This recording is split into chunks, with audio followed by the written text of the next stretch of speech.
पूर्व मुख्यमंत्री अखिलेश यादव ने 69,000 शिक्षकों की भर्ती प्रक्रिया पर आए कोर्ट के निर्णय का स्वागत करते हुए संघर्ष करने वाले 69,000 नौजवानों को बधाई दी। पार्टी कार्यालय में आयोजित प्रेस कॉन्फ्रेंस में उन्होंने कहा कि आने वाले समय में नौजवानों को जो भी नियुक्ति मिलेगी उसके लिए भी बधाई। आगे कहा कि सरकार की जो जिम्मेदारी है वो कितना निभाती है ये भी देखा जाएगा। उत्तर प्रदेश की कानून व्यवस्था पर भी उन्होंने सवाल खड़े किए हैं। उनका कहना है कि पूरे प्रदेश में कोई ऐसी जगह नहीं होगी जहां अपराध न हो रहे हों। लखनऊ के पास के जिले सुल्तानपुर में इंजीनियर की हत्या हो जाती है और मुख्यमंत्री रोज लायन ऑर्डर की बात करते हैं। आगे कहा कि इस बीजेपी से मुक्ति हो जाने का मतलब है समस्याओं से मुक्ति हो जाना। इनकी सरकार भ्रष्टाचार का पर्याय बन गई है। मीडिया के विभाग में भी भ्रष्टाचार है। 1,000 होर्डिंग पर 200 लगती हैं। जो गरीबी से मुक्ति की बात कर रहे हैं वहीं सबसे ज्यादा गरीबों का खून पी रहे हैं। डिप्टी सीएम केशव प्रसाद मौर्य पर चुटकी लेते हुए अखिलेश यादव ने कहा कि इनके बारे में मत पूछो। अगर उनको मुख्यमंत्री डांट दे तो उप मुख्यमंत्री कहां जाएंगे पता नहीं। उप मुख्यमंत्री जी का नाम मत लीजिए। वह क्या है, उनको मुख्यमंत्री जी डांट देंगे तो वह चुप हो जाएंगे। ये सच्चाई है।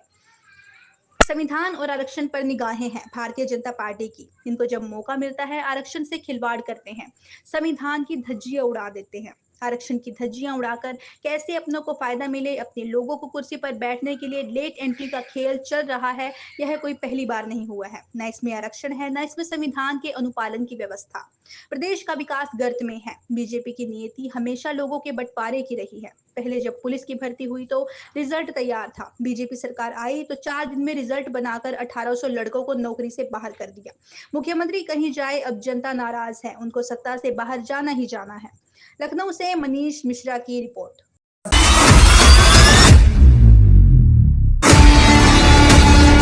सवाल चुनाव के समय हम लोगों ने पूछा तो मन से रखा था। हम और आप सबने देखा कि उत्तर प्रदेश से लेकर के देश में नैनो यूरिया खरीदवा दी गई।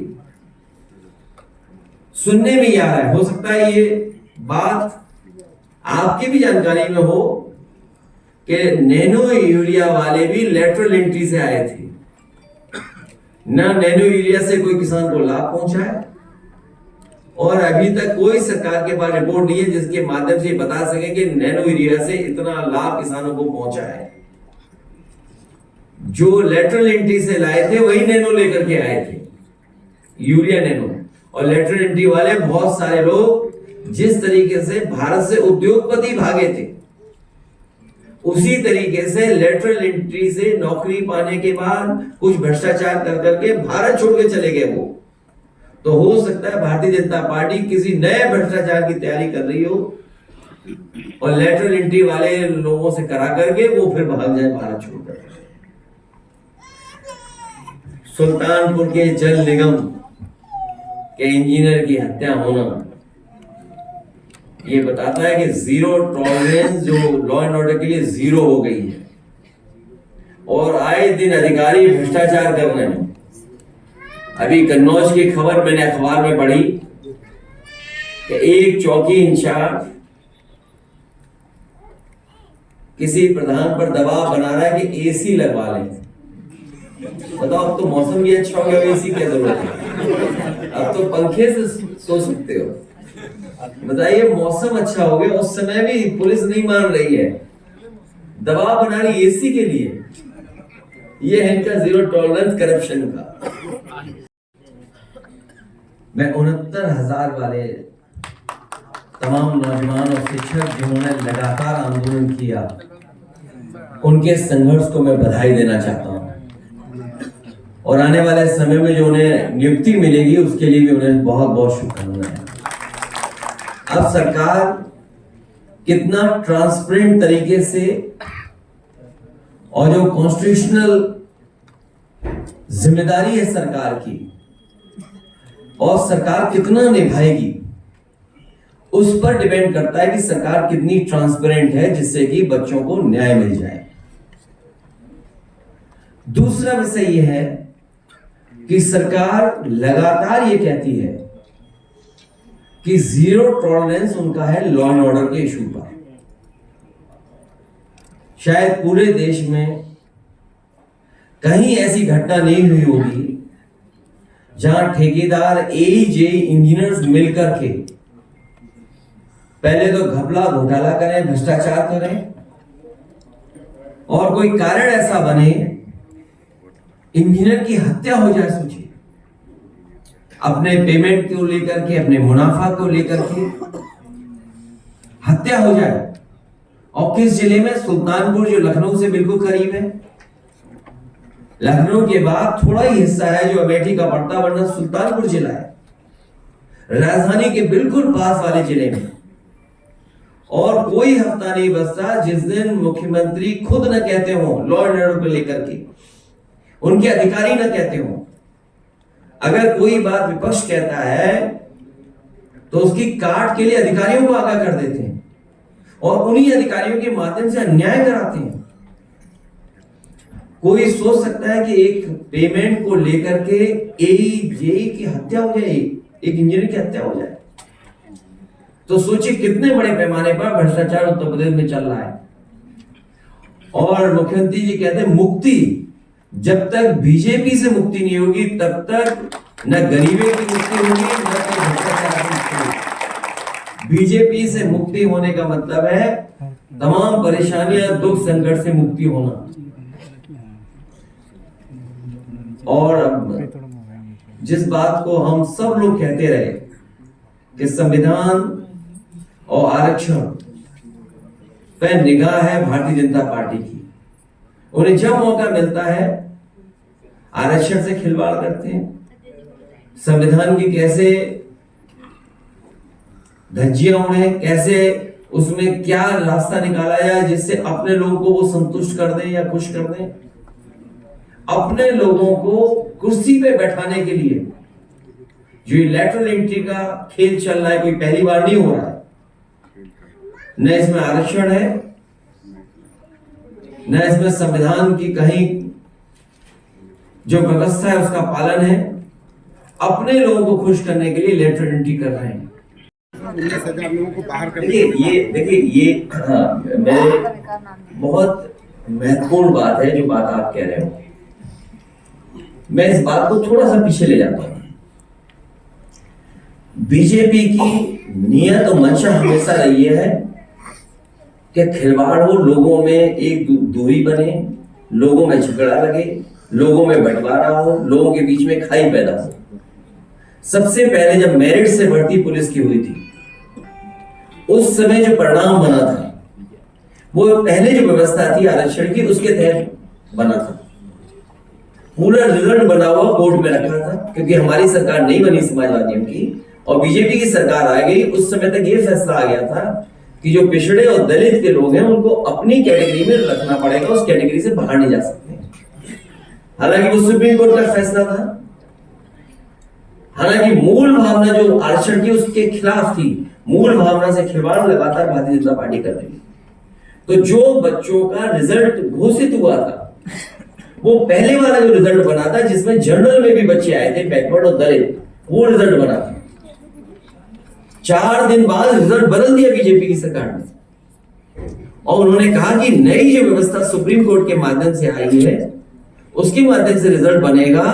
तो उस समय 1800 बच्चे पिछड़े और दलित के लोगों की नौकरी चली गई थी, क्योंकि जब जनरल से वो नीचे आएंगे तो उस कैटेगरी के बच्चों को बाहर निकाल दिया जाएगा।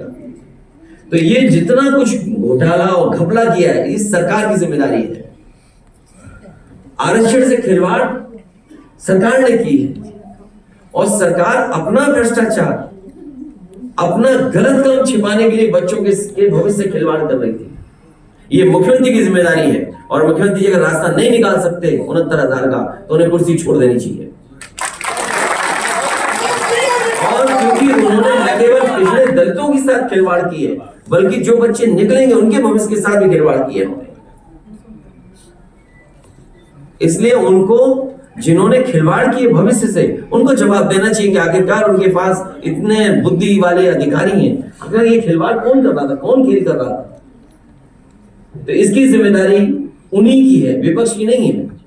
और ये जो उस पार्टी के लोगों के जो बार बार स्टेटमेंट आते हैं, वो ये कहते हैं कि नहीं हम भी आरक्षण के पक्ष में, हम भी पिछड़ों के पक्ष में, हम भी जातीय निर्णय के पक्ष में। याद रखना, वो स्वार्थ में और बीजेपी को बचाने के लिए स्टेटमेंट देते हैं।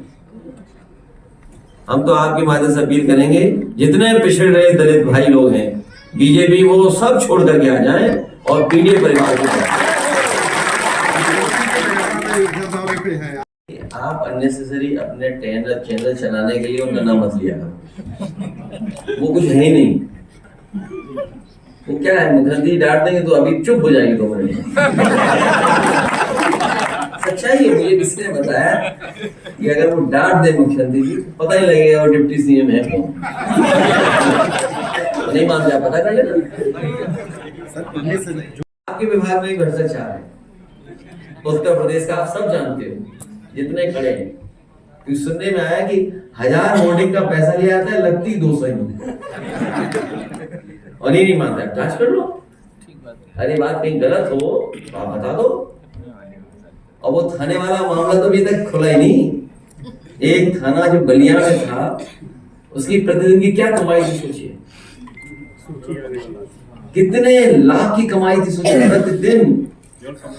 5 लाख और कैसे पोस्टिंग मिली होगी सोचिए आप, पोस्टिंग कैसे मिली होगी, उसके लिए भी कोई रेट रहा होगा पोस्टिंग को लेकर के। और बताइए, आपके चैनल की पत्रकार महिला कह रहे हैं कि उससे भी पूछ रहे हैं रेट। सोचिए आप, ट्वीट किया उसने। ये हालत है लॉ एंड ऑर्डर की। 0 टॉलरेंस बोलने वाले 0 हर चीज में हो गए। जो कह रहे हैं गरीबी से मुक्ति, वो जब उत्तर प्रदेश को बीजेपी से हम लोग मुक्ति कर देंगे तब इन चीजों से सबसे मुक्ति हो जाएगी। अब लेटरल एंट्री वाले जान जाएंगे, मान लो अयोध्या वाले लोग, वही लेटरल एंट्री के बारे में तो अयोध्या वाले लोग भी जान जाएंगे ना। अयोध्या वालों को क्या जवाब देंगे लेटरल एंट्री? 69,000 बच्चों को क्या जवाब देंगे पास? ये बगल के जिले में जो हत्या हो गई, मान लीजिए, कैसे मारा है, मार दे, उसे घर पे मार दिया। बताओ, घर पे कोई सुरक्षित है क्या? और आए दिन अखबार हम लोग पढ़ते हैं। सर यूपीएससी देखिए, बहुत बहस लंबी करने की जरूरत नहीं है। जिन्होंने रात भर जगाया वो सस्टेनेबल गोल्स को लेकर के, याद कीजिए एक बार विधानसभा चली थी और रात भर किसी को सोने नहीं दिया मुख्यमंत्री जी ने सस्टेनेबल गोल्स को लेकर। और सस्टेनेबल गोल्स में क्या कहते हैं, यही पैरामीटर्स थे, पॉवर्टी एरेडिकेशन का था और तमाम जो यूएन की तरफ से जो मानक है उन पे कितना हम खड़े हैं उस पे बहस थी। आखिरकार दिल्ली और लखनऊ वाली सरकार मिलकर के क्या कर रही है, सवाल ये है। अब वो कहीं जाए, जनता नाराज है, और जब जनता नाराज होती है डेमोक्रेसी में तो कोई भी बचा नहीं सकता नहीं। उन्हें तो खड़े होकर के सड़क पर सभी 69,000 वाले बच्चों को माला पहनानी चाहिए कि उनके संघर्ष की वजह से ये परिणाम आया है। सीबीआई विज्ञापन आया है जिसपे 42 लोग डिप्टी सेक्रेटरी रखे गए हैं लेटर एंट्री से। सुप्रीम बॉडी है।